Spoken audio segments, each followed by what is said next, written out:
we're live. Welcome to, I think, the 10th edition of Top to Bottom. I'm your guest and host. No, I'm not a guest. I'm your host of Top to Bottom. I'm Keenan. With me is the lovely Becc. Becc, what did you make for Thanksgiving? I made nothing yet. You were baking all day yesterday. Oh, that was for the bake sale. I had a bake sale yesterday. It's talk of the town. That is over. For that, I made cupcakes and pumpkin cookies and something else. But for tomorrow, apparently my task is a charcuterie board, which is French for Beck's in jail at Tom Thumb for about an hour. Well done. Okay, we're going on to our first segment, which is Email Teardown. This is the segment where we tear down emails and messages that were sent to Becc and Keenan. So let's go on to our first email. This email says, "Hi, Keenan.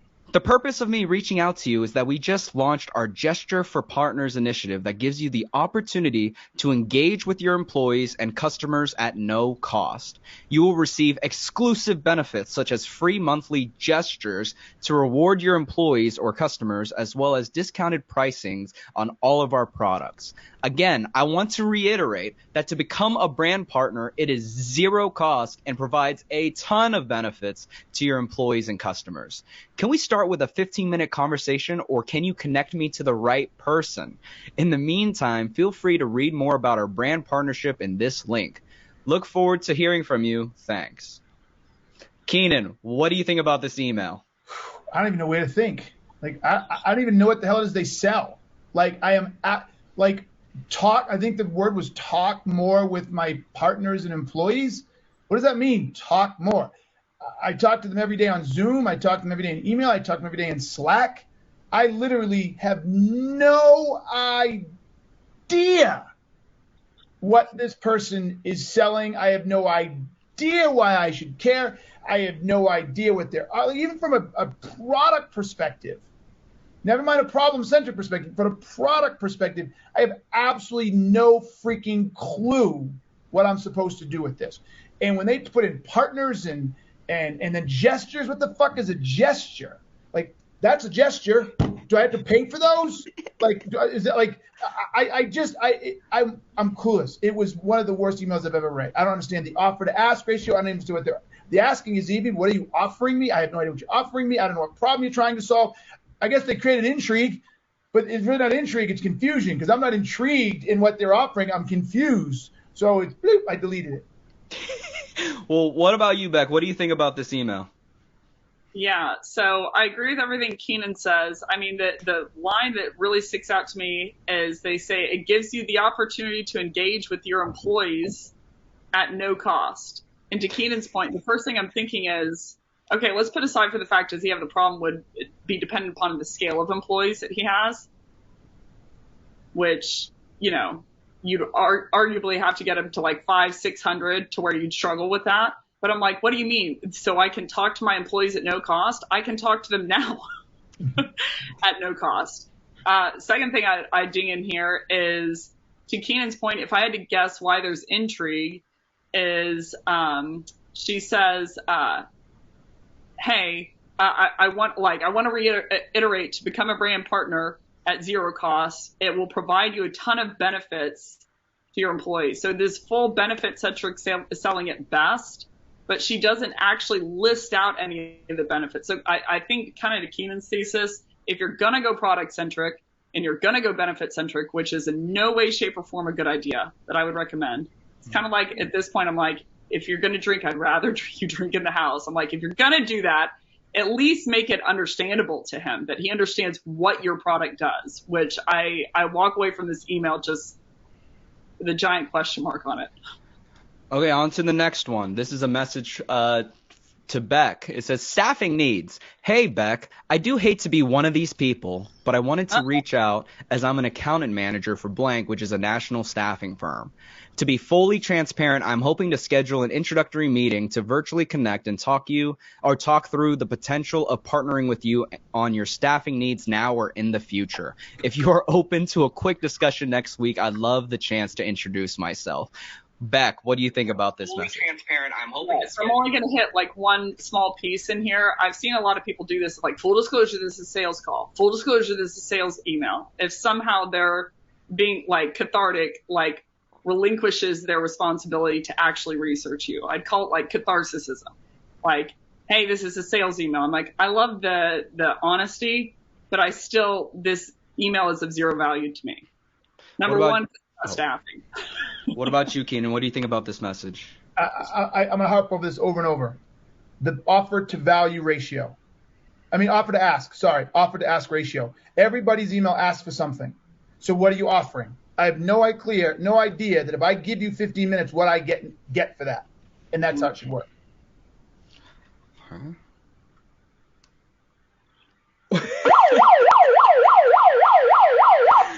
The kind of awkward silence for the last couple of seconds. Like he's just focusing on the clock because of what happened last time. Yeah. I realized. Gotta make sure I'm on time. Yeah, there's a 3-second delay. I didn't know that. I now know. I'm ready to go. Oh, perfect.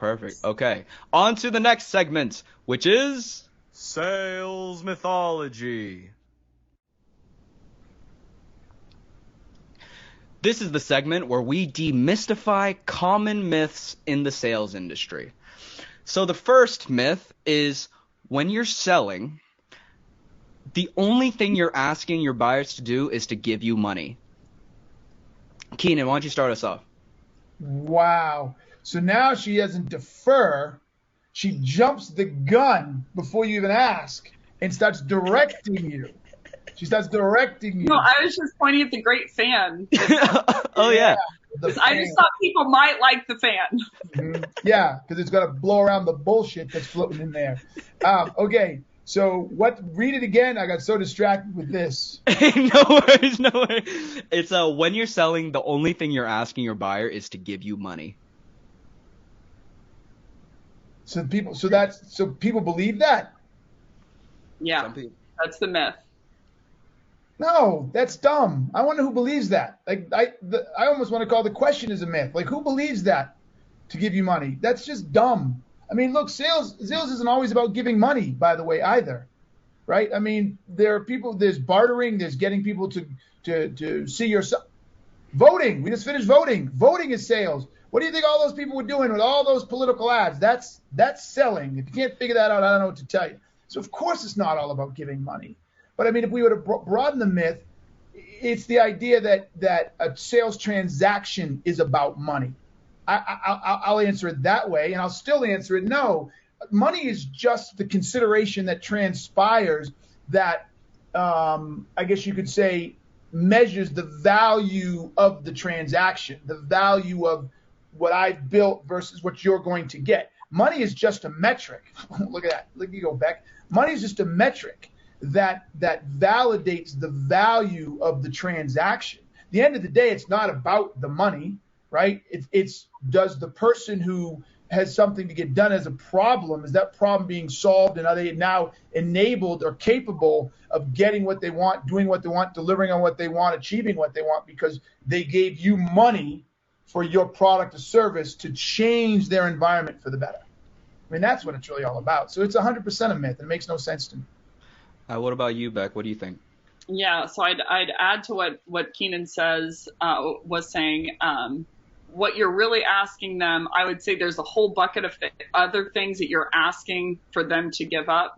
First of all, they have to change. They have to figure out a new process. They have to go through integration. They have to go through adoption, on their team. So it's all of the opportunity cost in that.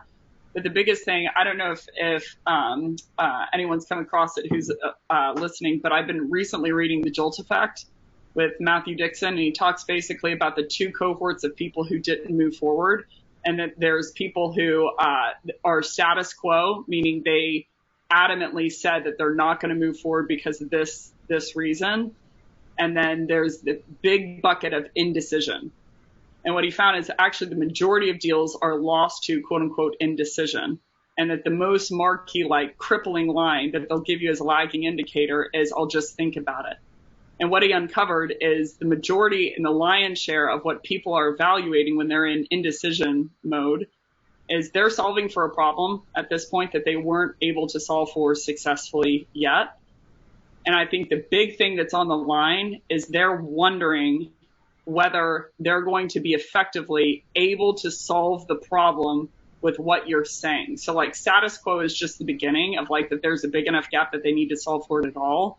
But when they're going into indecision, which he found out that the lion's share of deals are actually not lost to status quo, it's to indecision, that basically they're doing the mental math of like whether they can accomplish that goal or whether you're the kind of person or the kind of tool or the kind of service that will actually help them solve their problem effectively. Because if they don't, they lose buy-in internally, internal political capital, buy-in from their team. It's not just the money that they lose. It essentially speeds them up towards, if the ultimate death is they're going to get churned, if they don't hit quota over the next 6 months, it speeds that up if they swipe the credit card on a tool or a service, that's ineffective, because now they just expended capital essentially still to not hit the problem or hit the goal. So I think, to Keenan's point, it's change.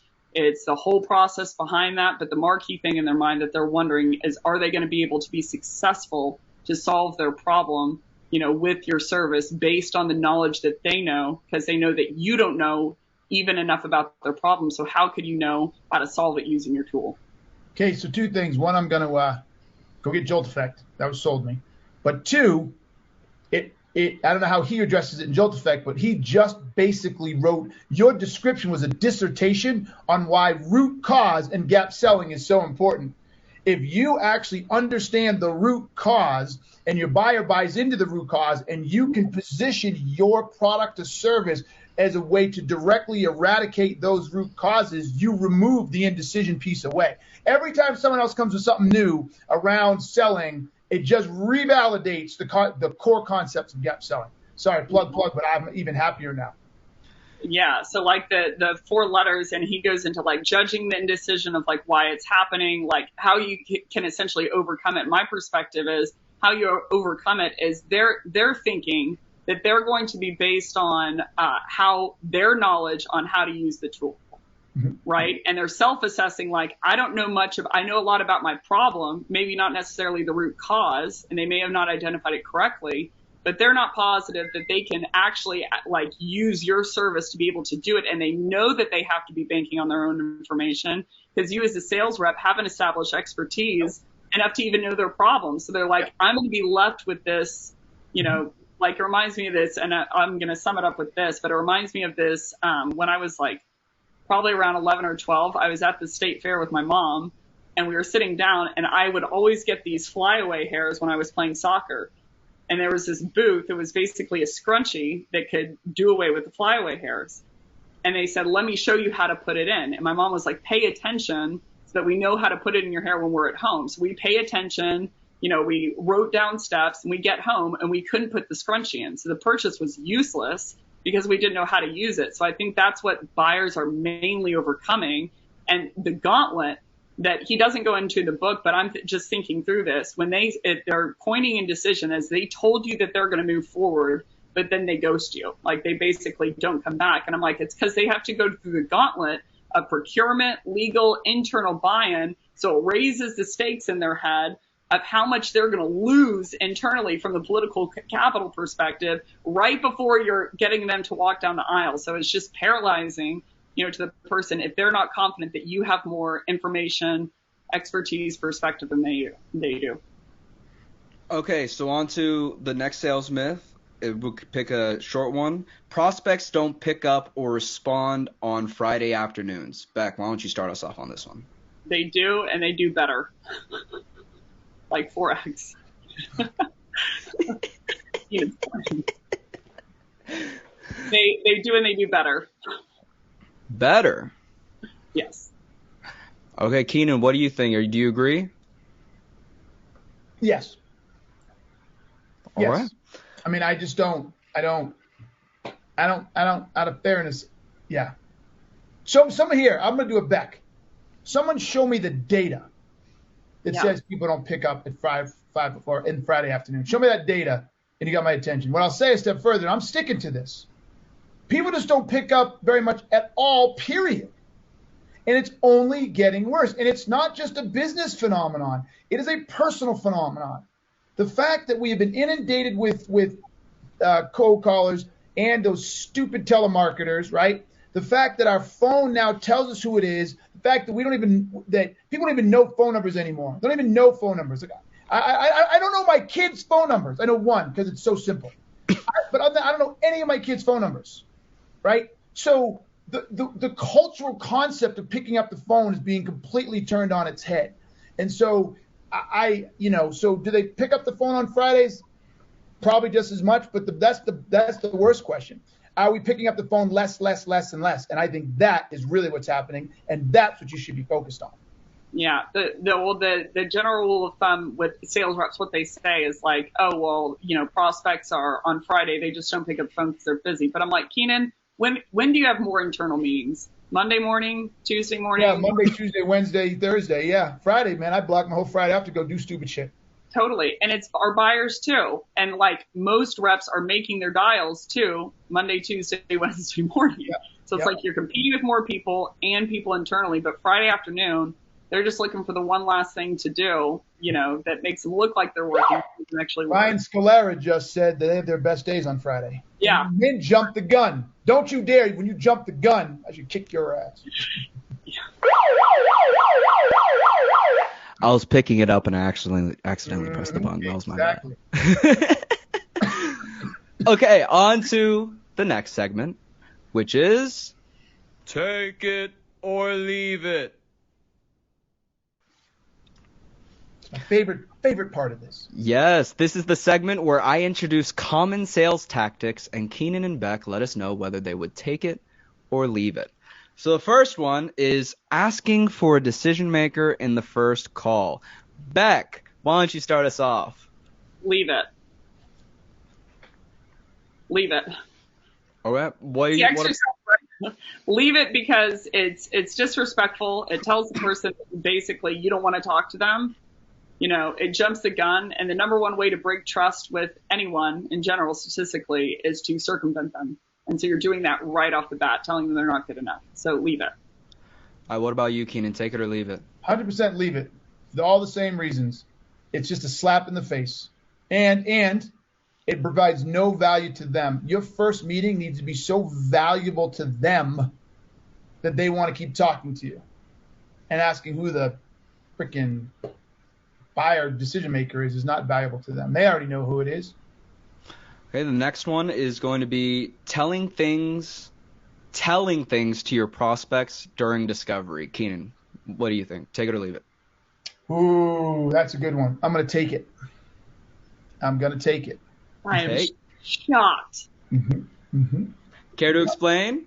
Yep. So when I do a discovery and I get let's say a medium-sized problem comes up, or even a surface problem comes up, or better yet, I'm going to do one better. A clear root cause comes up to a bigger business problem, and I know that root cause can cause other problems, and I understand it really, really well. I am inclined many times to say, listen, whether you work with us or not, let me share something with you. If I'm you, based on what you just told me, my recommendation is whether you choose to go sales training, or whether you choose to do this or choose to do that, etc., I would tomorrow implement this, or I would start by stopping this, or I would. So I actually give them what I call free advice in my little head that you should, regardless of what you do, based on this whole discussion, you should take this action tomorrow. It's sort of like a doctor says, whether or not you go through the surgery or whether or not you do this, my recommendation is you bare minimum go home and start taking vitamin D. That will at least get rid of some of the issues you're having, whether you choose to do all the bigger stuff. So absolutely take it.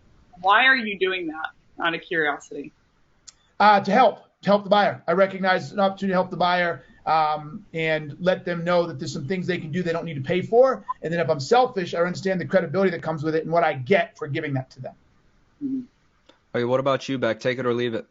By and large, I'm 98% a leave it. I think She was 100% leave it till she heard my example. Now she's 98. I would argue somewhere around there. But yes, 98% of the time, leave it. Discovery is geared towards you are getting information to help you diagnose. So you should be on a data dig the entire time. Now, to Keenan's point, I don't like leaving them with nothing, especially they came in their mind, a lot of times, they came in to just see the demo. So I like to leave them with something, with the taste, but if nothing else, a piece of value. That I do that every single discovery, like Keenan mentioned, of like, hey, whether you go with me or not, here's a piece of value. And like, what a way to build it, not that building's credibility is the goal, but like to take care of your buyer, that at least they have something, from that conversation that they should or shouldn't do based on their situation. Now I believe it because you were on a data dig the whole time. So I trust your advice because you asked the right questions to do so. Yep. Okay, the last one we'll cover is 30-minute discovery calls. Becc, take it or leave it. I'm going to leave it. I would go 45. How most reps do it, 15 minutes will work. Meaning a discovery call, meaning if you're discovering nothing, which is what most reps are of like, or what they say they need, or what they say they want, or their pain, that'll take 10 minutes. Where does it hurt? How long does it hurt? But to appropriately diagnose, I would say hard leave it. I need 45 minutes at least. What about you, Keenan? Take it or leave it? Yeah, no, I think I'm not going to do a TVIT. I'm not going to do that.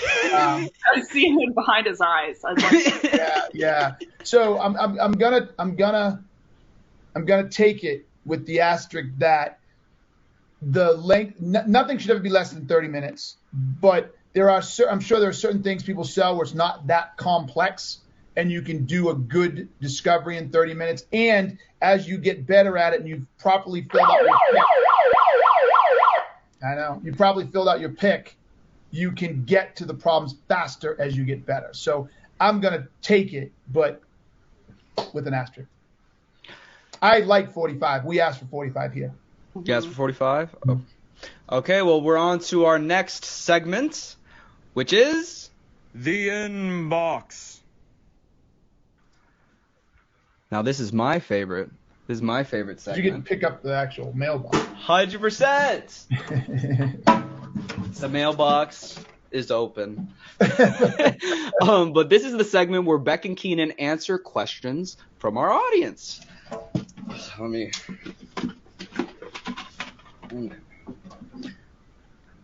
So our first question is from Robert Faulkner from Long Island, New York.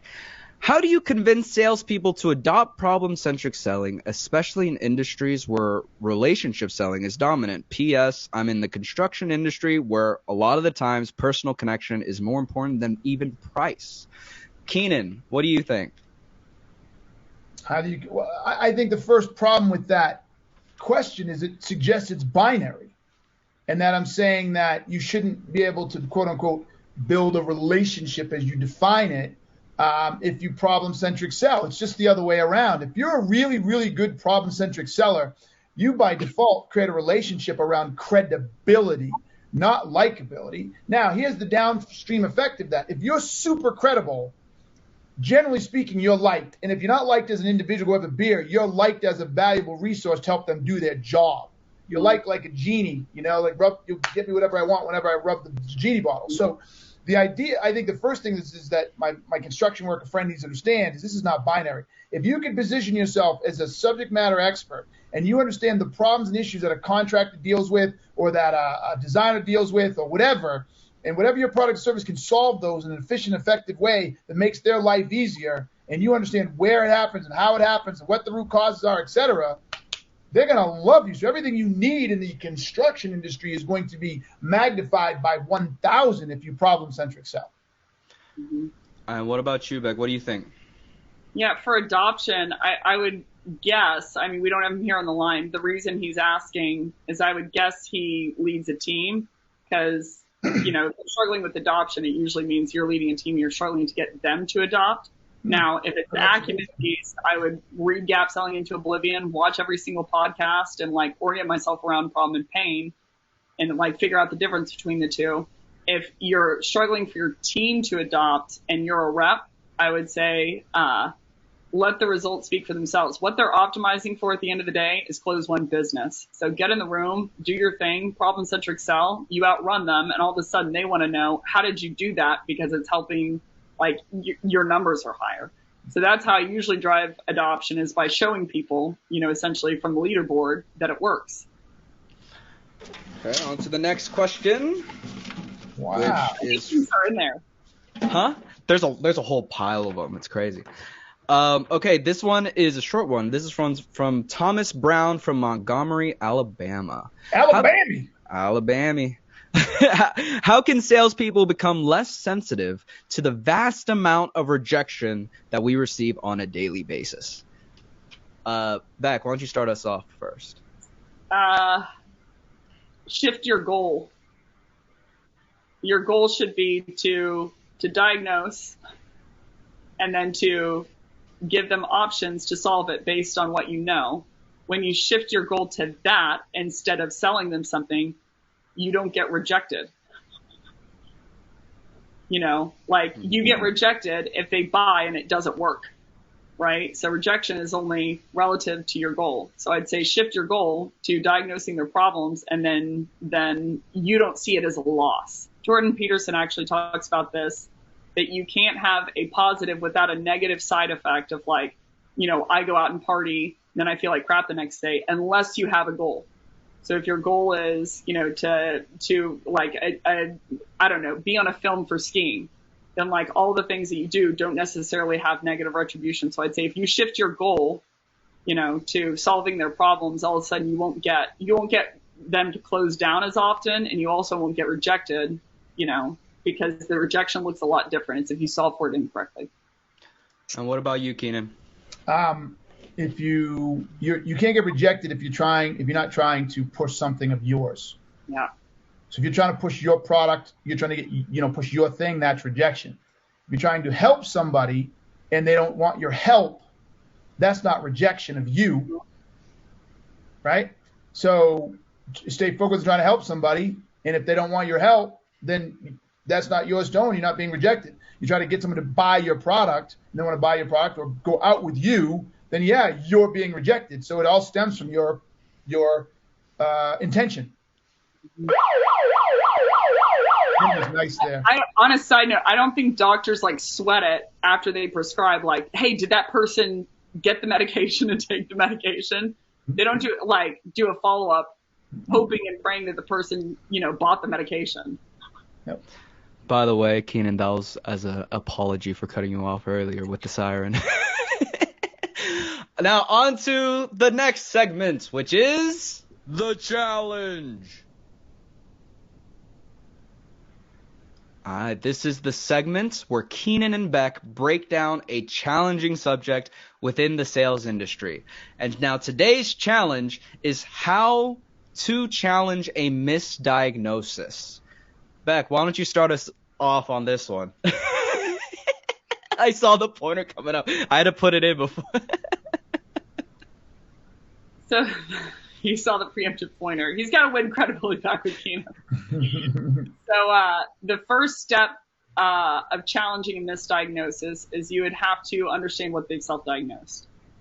So you have to understand, what's the problem they want to solve. You have to understand what they think the root cause is, what they self-diagnose as the root cause, what they self-prognose is going to be the future or current impact, and what they self-prescribed, a la what they say they want or they need. So that's the first step, is figuring out what they have self-diagnosed, like what's their frame of reference and what do they believe. The second step would be to go after the true diagnosis of what you think, is like for the problem. Is it solvable? Is it solvable by you? For the root cause, is it the correct root cause? For the impacts, are the impacts they say going to be truly caused by this problem? Like, are they real? Or are there additional impacts? And for the prescription, does that match what you think will solve the root cause and solve the business, quote unquote, business problem, to Keenan's terms, because of it? But I'd say the challenge, I think why it's in here in the challenge section, is because to do all of that, you need expertise in the buyer, which is a long, long crawl to understand all of the information, that would lead you to be able to diagnose. So I'd say with those two steps, if you see a delta, and sometimes they're going to be right on what the root cause is, but statistically and usually subjectively in my experience, that's not the case. So I'd be understanding those first four. What do they think? And then based on what I know as the expert, what do I believe? And if there's a difference, then that's when you have to challenge. So I don't know that I have a whole lot to add. I think Becc got it. The way my experience, so this would just be anecdotal, but it's fairly good because of how many people I talk with, is that when people come in, their own diagnosis is usually around the root causes. They really don't even understand the actual problem. And so I'll just take the root cause and I'll keep digging into that and ask them, okay, well, so does that cause this? Does that cause that? And they say, I don't know, or they say no, then it begins to become apparent to the buyer that they don't know what they're really trying to fix and why it matters. So the best way to assess the best way to challenge someone's diagnosis is to first by trying to understand their diagnosis. So that your goal shouldn't be to challenge it. Your goal should be to try to understand it.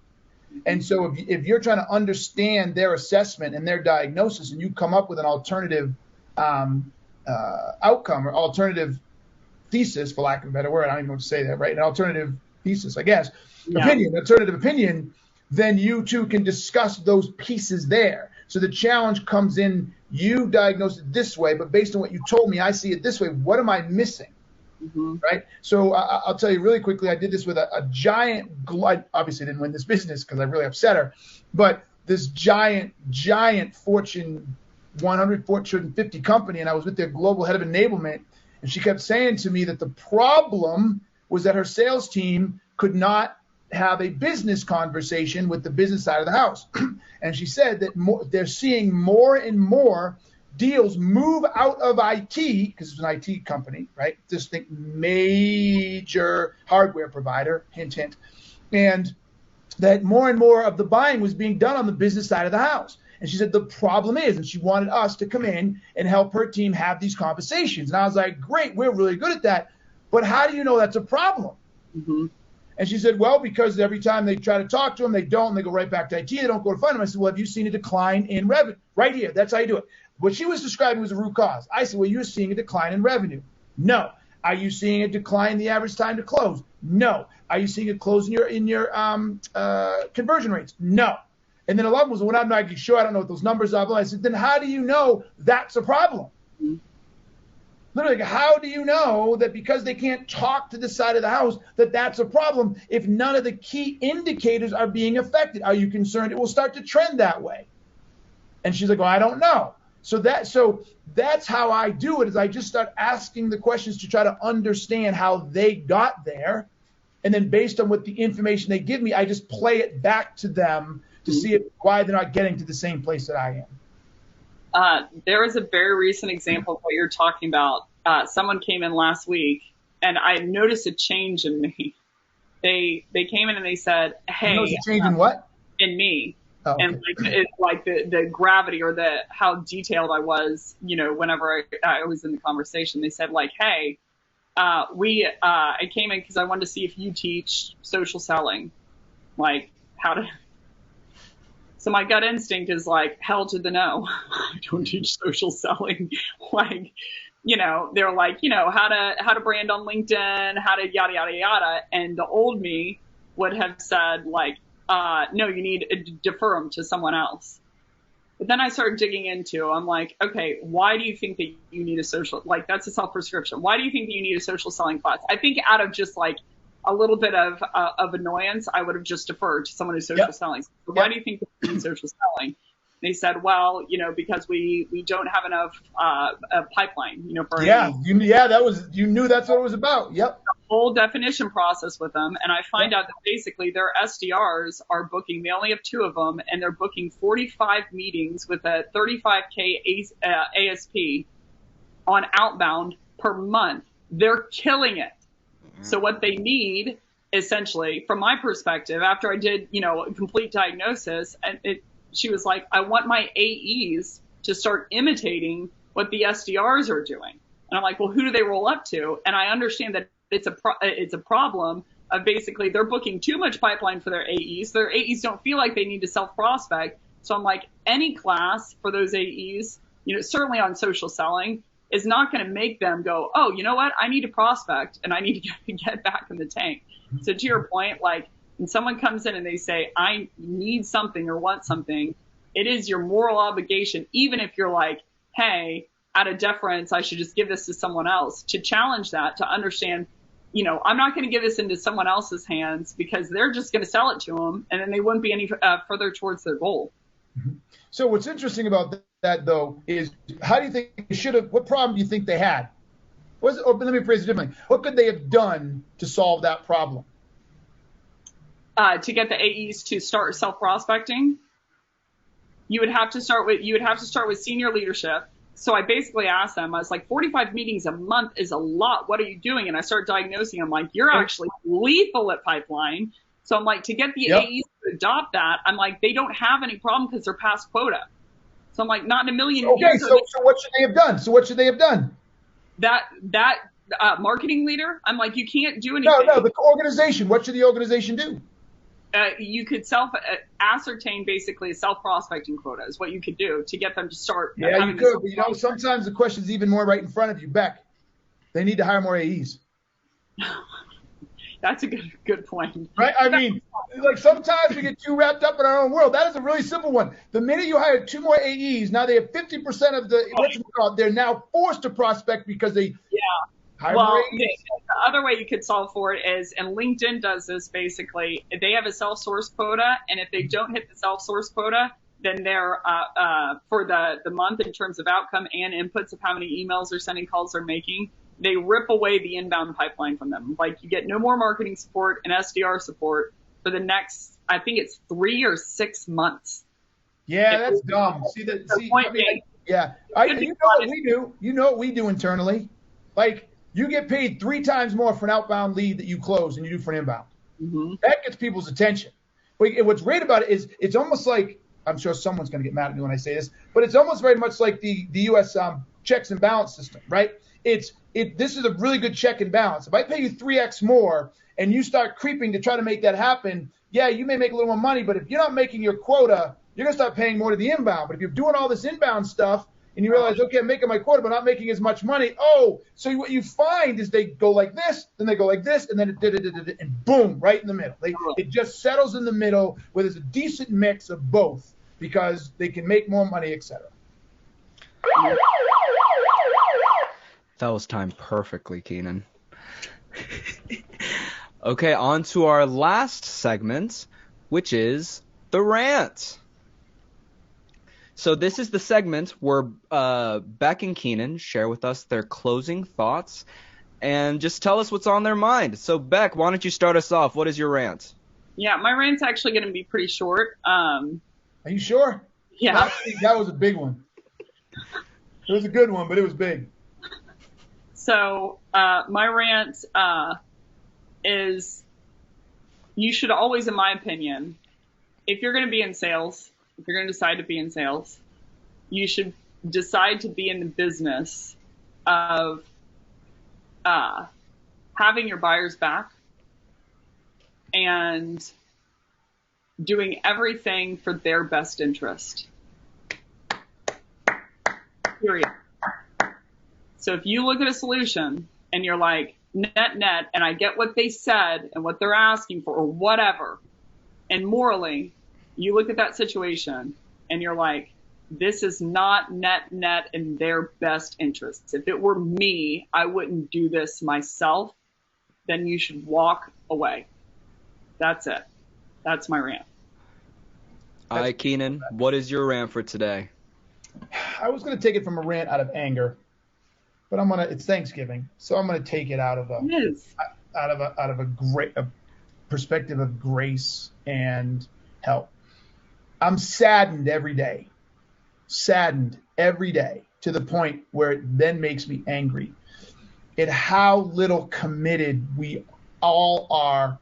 No, I'm not going to say we all are, because I'm not going to do that. How lack of committed too many people are to their own well-being.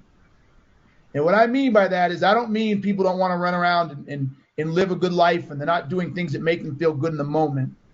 What I mean is people aren't committed to doing what's best for not just themselves, but for everybody else, being the best at their job, being the best at what they do, like maximizing what's in front of them and actually giving a shit about how they're perceived by others, by giving a shit about how well they do their job, by how they perceive themselves as an employee, and stop lying to themselves. Every single day I am devastated by how many people are on autopilot, how many people are on cruise control, and then because they're on that, have built this prickly wall that defends people from coming in, but worse, actually goes out and shoots darts at anybody around them that actually could out them for being the fucking colossal loser they are. See, it's turning into anger because I'm thinking about it. The colossal loser they are for allowing their life to slip away because they are not man and woman enough to be humble enough to say, I have a lot I could learn here. And you know what? I'm not as good as I can. And you know what? This would be in the customer's best interest, but my company told me to do it this way. And if I do it this way, it's less work. So I'm just going to do it this way so that I can hide behind the company's process, even though deep down inside, I know that the ultimate outcome is to take care of this customer. But I don't want it. Too much work. Fuck it. Or people that go and take jobs with telemarketing companies that they know are scamming people. They know it. And they still take these jobs. The list goes on. And everybody listening, my rant is, please, for the love of whatever God you believe in, stop bullshitting yourself. Stop lying to yourself and actually commit every day to be a better human, be better at your job, be better in your relationships with your spouse, be better with your kids, be better with your friends. Just be better. I should all do better today because 90% of us are failing miserably, but we've convinced ourselves we're fucking great, and it's killing us all. Well, that's our podcast. Becc is just, yeah, go Becc. Why does that make you sad? Because I'm not a religious person. And so I don't necessarily believe in afterlife. I don't necessarily believe in some spirit up there that's going to pat me on the back someday and say how great I am, or how great a job I did. Like, all I got is what I did here and now. Mm-hmm. And so it's what's the term? It's finite. It's finite. I got what I got. I could be done tomorrow. I could be done in 50 more years. I don't know what that is, right? So I better get the absolute most out of it. And the way to get the most out of it is just be focused on what I'm delivering and the outcomes of what I'm delivering and the values that I possess, right? Mm-hmm. And so we all have these values, but people don't really live to them. Mm-hmm. I think the other piece, why it makes me sad too, I think what makes me the most sad about it is you know when you didn't do your best. Yes. You know when you don't study. You know when you didn't care. You know when you didn't put your best foot forward. You know when you bought the gas station rose and you're like, Happy Valentine's Day. But it's like, even if the rose is great, you know that you didn't think about it. And it's almost a disservice when they believe it, you know, because then you're like, oh, that actually wasn't my best effort. And my fear for people is, to your point, they'll get to the end of their life and they'll realize then. Yeah. And then it's too late to do something about it. Yep. The time to do something about it is now. Yep. You know, and it's hard, but it's way easier than at the end of your life, like having all those thoughts. So it's like, I almost see people under a weight, you know, that it's like they're walking through life thinking that they're a fake, or thinking that they, you know, are that like they're the kind of person who doesn't put their best foot forward. And I'm like, if you just put in the little work, you know, the work to like put your best foot forward, then you know that you're not that type of person anymore. Yes. You know, so That's I'm like, cognitive dissonance. That's the hard part. yeah. Cognitive dissonance. Literally, there's an affliction that allows us to avoid what you just described. And anybody haven't done this, we're way off sales. This might be one of the best endings yet. Go read Mistakes Were Made But Not By Me. Go read that book. And this concept of cognitive dissonance is powerful. We have built these protection mechanisms to defend our perception of self. So if I believe I am a super giving person and I go get my wife a rose from the gas station because I forgot, cognitive dissonance will not allow me to say I'm a bad person, even though I know I am deep down inside. It will use everything around me to show that that's not a reflection I am and why that rose is just as good. We'll actually build the argument internally to protect ourselves from accepting that we are violating our value system, and that is a mistake to go and get my wife a rose on our 50th anniversary from a gas station because that means I'm wrong. And we're built and wired to do that unless we're not conscious of it.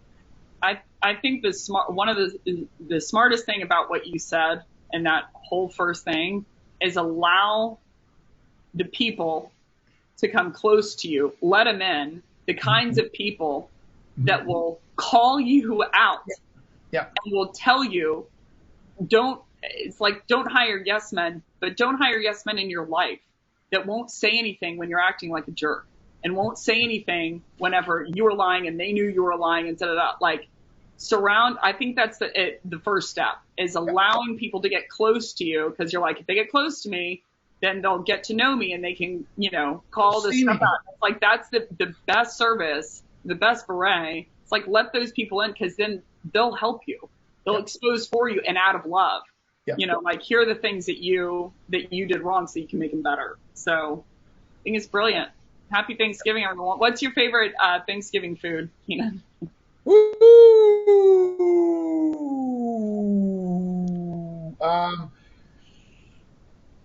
Either the cranberry sauce, which I make myself, my favorite. I don't think you like Thanksgiving. Oh my gosh, I don't think you like Thanksgiving. Or I love Thanksgiving, or the mashed potatoes and gravy. It's either that. Yeah, it's either mashed potatoes and gravy or the cranberry sauce that I make from scratch with whole cranberries. Nice. Min, what's yours? Are you kidding me? It's always honey baked ham. I don't mess with the turkey. I also don't think that ham is exclusively a Christmas thing. If there is a honey baked ham on that table, I am devouring the entire thing. Wow. What about you, Becc? I really don't like Thanksgiving foods. I'm a snacker. I like appetizers and candy and like desserts. Like, pretty bad. Is that why you're in charge of the charcuterie board? Yeah. You got to go buy that shit at like some local store and call it a day. Monster cheese and cube it up. No, but I would guess stuffing, maybe, and cranberry. I like cranberry sauce. I'm just not a big Thanksgiving girl. All right, there you have it. But with that, I am thankful. Football. It's football too. Football season, hanging around during the day, big lunches, which I hate. Happy food. Perfect storm. What were you going to say, Keenan? Happy Thanksgiving. Happy Thanksgiving, everybody. I hope everybody enjoys their time with family. Family is the most important part. Get close to them, figure it out, stop fighting over Trump or Biden, and just have a great time. So, Becc, I consider you family. You have a great time. Tell mom and dad I said hello and I love them. And everybody enjoy themselves. Happy Thanksgiving, everyone. I'm Keenan. And I'm Becc. Until next week. Peace.